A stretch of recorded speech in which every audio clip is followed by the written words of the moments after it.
Good. The clock is slow. 2 o'clock by the internet. Yeah, that's fine. So we didn't start early. Thank you for the parking spot right by the door. It's 2:01. I call this meeting to order. And I remind everyone about the conflict of interest declared at the time.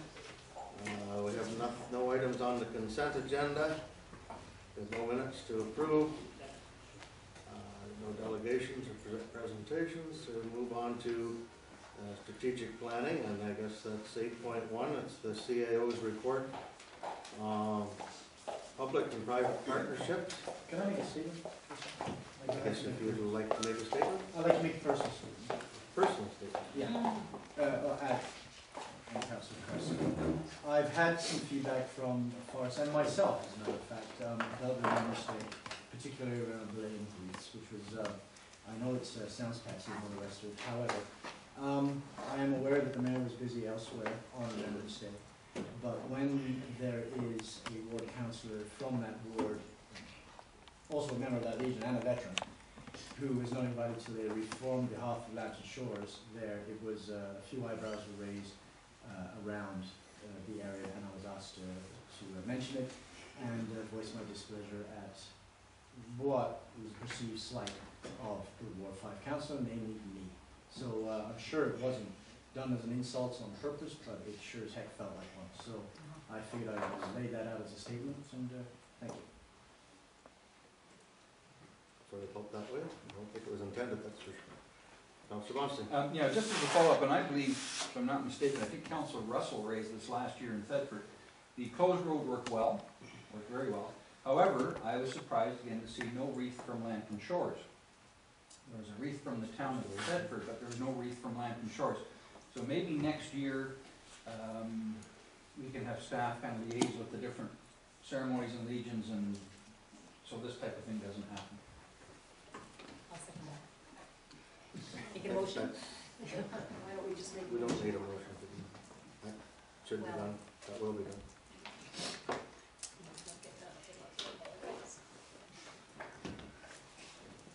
Okay, Councillor Scott. On the 3.2, I was under the understanding we would have a little bit more time than from 4 to 4:30 on that. So I'm just wondering if that could be moved to, say, 3:15, 3:30 time frame? Well, if we get through the rest of the business, we'll deal with it as soon as the business is done. Okay.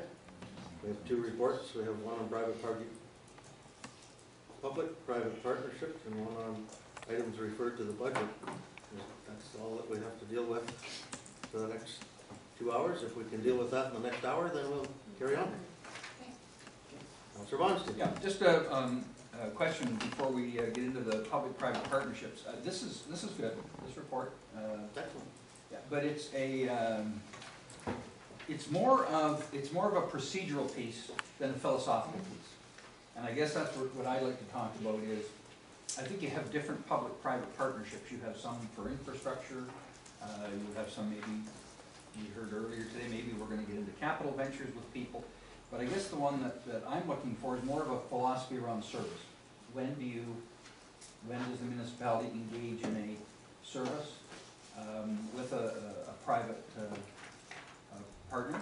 We're engaging in services with service clubs now, and that becomes a slippery slope, because if you give one money, you give them all money. So I guess I'm hoping we enter into discussion with that today as part of the report, that it's not just procedural piece, or we get more into the operation of it. When do we do it? How do we do it? That type of thing. This is the background piece on what we are doing and how we deal with things now.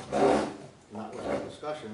That's what I understood the discussion was about today. Was this the way we want to carry on, or do we change our procedures and talk about it philosophically the way you just mentioned? Exactly. And that's what the discussion is about. Yeah, I just wanted to clarify that to start. Okay. So, a motion to receive this report for discussion, I think, would be in order. Councillor Russell, Councillor Scott. All in favor of that? It's carried. So, we've received the report. John, do you want to come up to the the head table so that we can, I'll leave it up to you. I think it'd be appropriate if we're gonna have the discussion on this. John's report. Could we waive 7.4 today? I was planning on doing that. We usually do that on Tuesday. Yeah. I just will not force 7.4 unless it gets really out of order.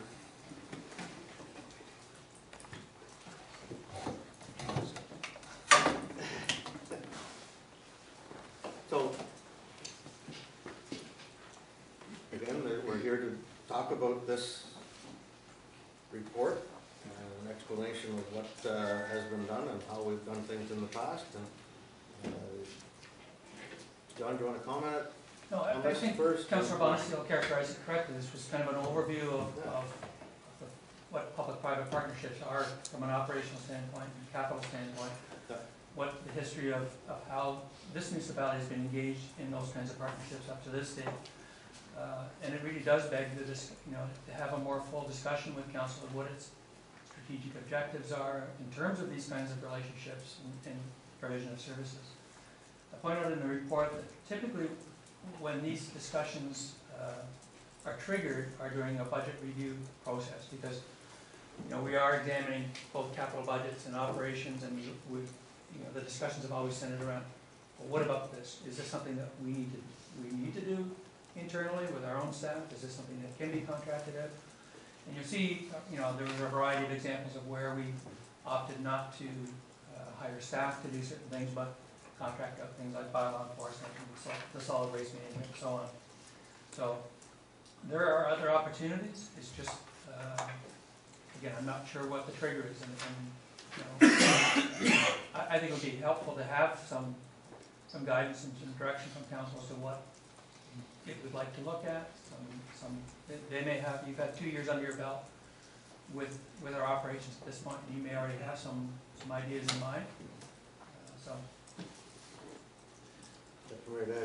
Yeah, I guess I have some questions with regards to some of the things that we currently are doing with private-public relationships, and that is, it doesn't indicate the term of the agreement in every case here, right? So they're not always coming up, I think that's the whole point of public-private partnerships, is that you renegotiate them and you get a better deal, and it's, you're always keeping people on their edge to maximize the benefits. It was trying to make it how comprehensive to make the report, because we have reported to you previously, we've had some discussions about the wellness center. And we outlined the contract and the terms of the contract. In fact, in an earlier draft, I had incorporated those in there. I already know that.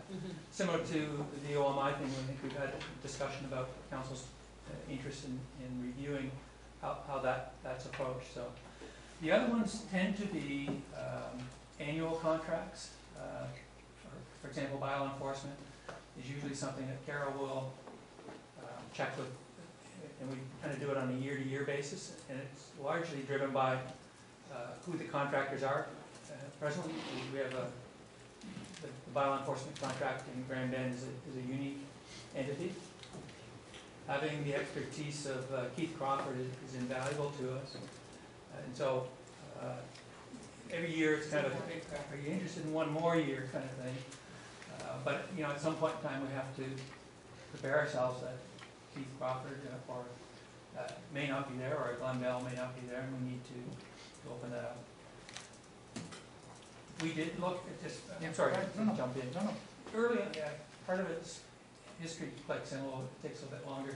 During the amalgamation process with the transition board, there were some discussions about putting out private sector contracts for those over lengths of period of time, and for various reasons they opted to go the route that we did go. But that was the kind of the one opportunity where you had a clean slate, and the transition board did explore what opportunities there might be to contract things out then.